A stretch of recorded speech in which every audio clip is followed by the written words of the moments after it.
All right, good morning, everyone. So I thought that I'd try a YouTube live video for the first time.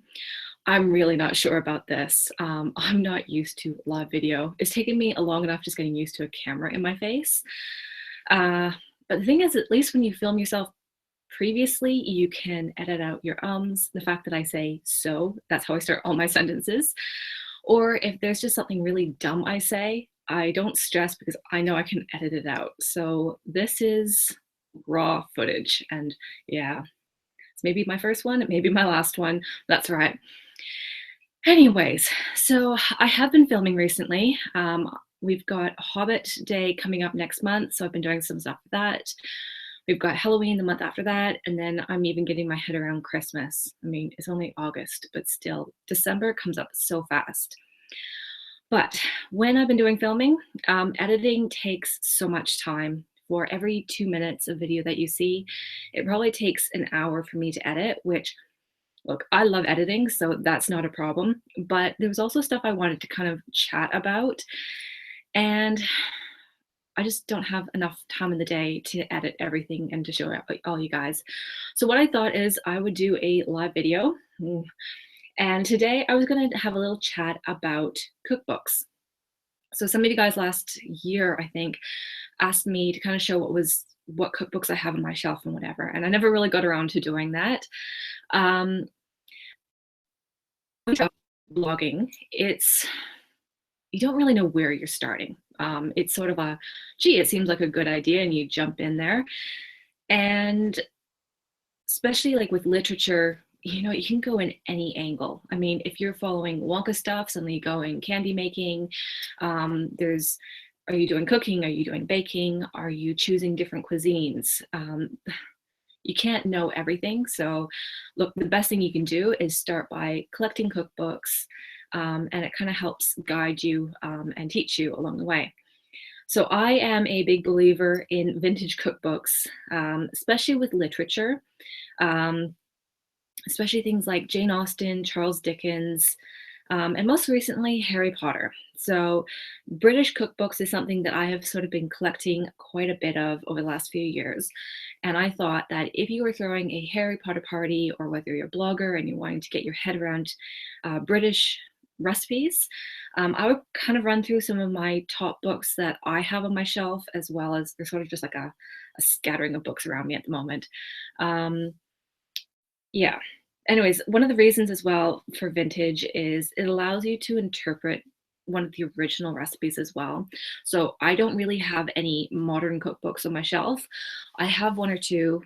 They aren't British cookbooks, but I might go through them with you at some point because they aren't really a cookbook. They're sort of a reference guide, and yeah, they're fantastic. You do need them, but at least with vintage, it gives you a starting point.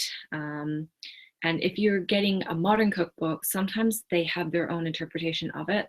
And when you're talking recipes that are from the 1800s, there is sometimes a huge gap between what they had then and what they had now.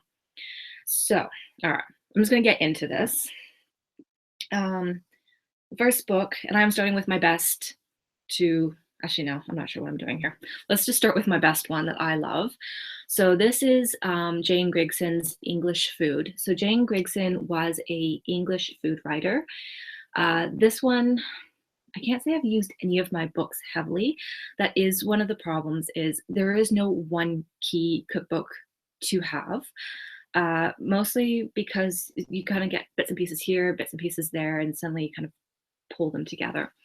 But Jane Grigson has a pretty good collection of English recipes in here. They, what was I going to say? Of course, live video and my brain's just gone put. Anyways, I used her for bath ones, but what I like about her stuff is she has little descriptions so you understand where she's sourced her recipes from, because the thing with English recipes is you don't just make them up today. It's been around for hundreds of years in some cases. So in her bath buns recipe, she didn't actually make caraway seed confits that go on top of the bath buns, but she mentioned, and I think I've actually got it marked here, which makes it a little easier for me. Sir Hugh Platt's Delight for Ladies of 1605. So she didn't put that recipe in here, but by mentioning the source, when I went to make bath buns, I was able to go back to the original source and use that and sort of adapt the recipe for today. So top of the list, Jane Grigson's books. She has other ones. I just went to a book sale last night and she has ones on the fruit book and the vegetable book, and it's actually kind of interesting. But in terms of English cookbooks, start this one off on your top of your list. What are we on to next? Let's go with this honker, Mrs. Beeton's Household Management Book. So there are, look, I feel like you need to have this on your shelf. So this is a copy of, when was this made? Mid 1800s. So there are mixed reviews on this book. Some people say, well, if it's this big, there's a lot of recipes in there, so it's a really good reference guide. The reason why some people don't like it is Mrs. Beeton, when she wrote this, she was in her early 20s.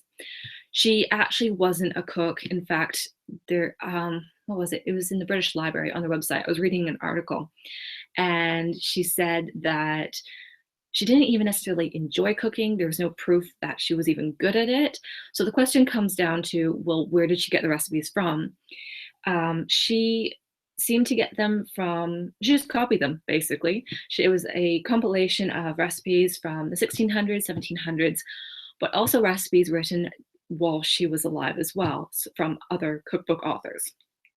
So really, it's just a collection of recipes from everyone else, and then she's put them together. So from my end, I think it's great to have. It means that you've got a great little collection going on here. But yes, so it's up to you, but it is a good little thick book. The third book is one that Mrs. Beeton copied from. It is Eliza Acton's Modern Cookery for Private Families. So I've adapted some of her recipes. What was it? Cornish pasties for Harry Potter and Yorkshire pudding. So I have used her cookbook. It is pretty good. Oh, I should mention the difference, and one of the reasons why some people like Mrs. Beeton's cookbook is, I think she was the one who started off. Yeah, she changed the way recipe books were sort of written. I'm not sure if she was the person, but she helped make the change with starting off with ingredients at the beginning and then the method afterwards. Well, I'll show you guys. Eliza Acton's books are just bulk text, and then the ingredients are just worked in as you go. But okay, so those are the top 3 books that if you're starting out, I would probably say maybe these 3 are good ones to start with. I'm also going to quickly run through just a few others. They aren't must-haves, but you know, if you're starting to collect British cookbooks, it's nice to have bits and pieces. You might find one recipe in one book that you don't find in the others. So it happens quite often. So where are we starting? So Good Things in England, Florence White. Again, she has basically just compiled recipes from other people. The difference is that she owns up to that, and she has recipes from 1399 to 1932.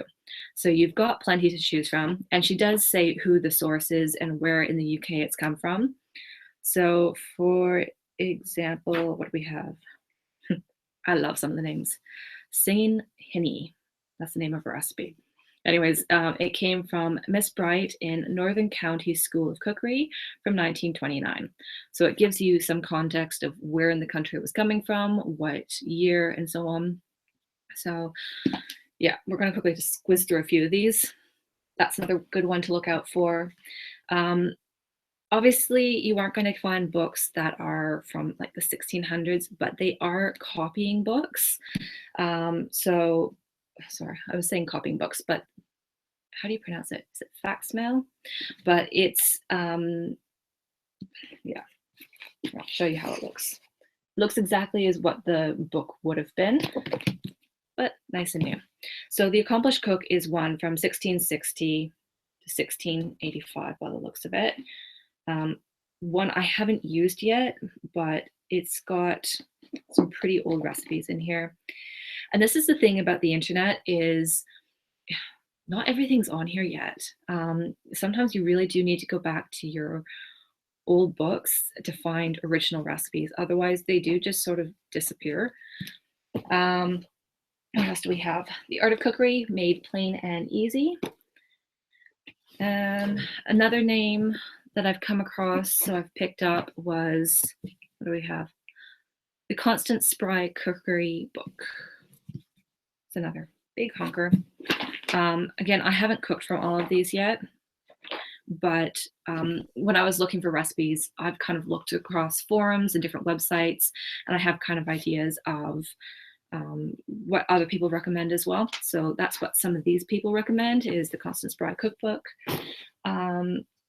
When you're looking at Jane Grigson's books, sometimes you will come across the name Elizabeth David as well. So she's an English writer, or she was an English writer, but she focused more on French cooking and so on. But she did publish a book, English Bread and Yeast. Just focus right down on that one. She did focus a lot on more French cooking and so on, but it is worth having some of her books occasionally. Look, you do just come across some really good books. I picked up from a book sale last night, 7 Centuries of English Cooking. So we've got everything from, I think this was 1300s. Give me 2 seconds. 14th century all the way through to the 20th century.